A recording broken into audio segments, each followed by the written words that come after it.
I don't just want to, welcome each of you. I want to also congratulate each of you because each of us in our own way has been now for the last few years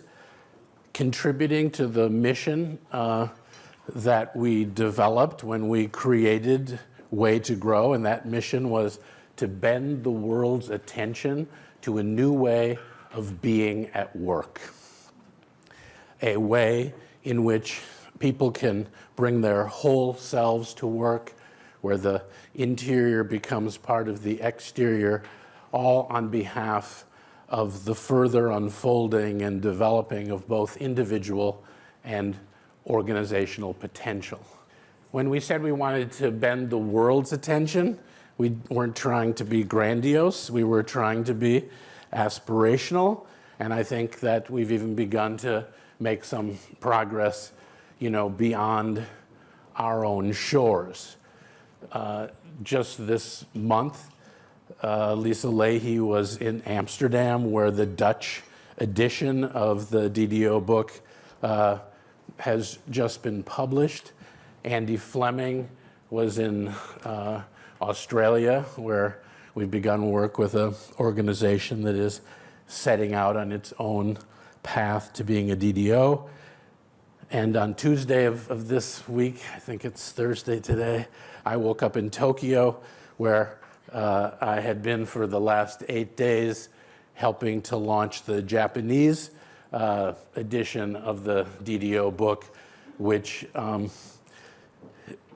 in 8 weeks has sold over 10,000 copies, and the resonance to these ideas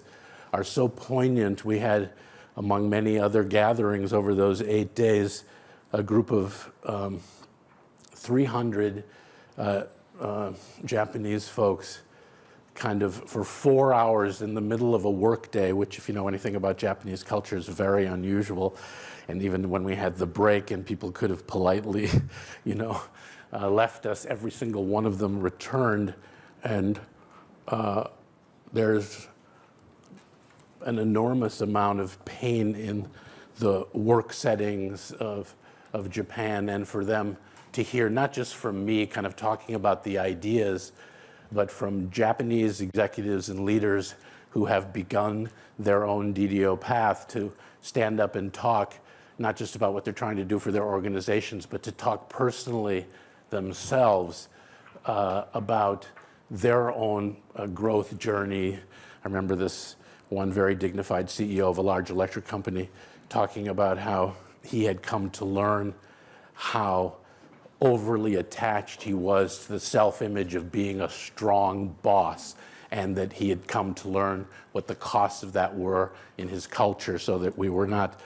just talking about the idea of being a DDO, but people were actually seeing kind of their leaders in their own culture making themselves vulnerable in front of a group of 300 people. And you could see the glistening in people's eyes as they glimpsed an image of literally a whole different way of being at work.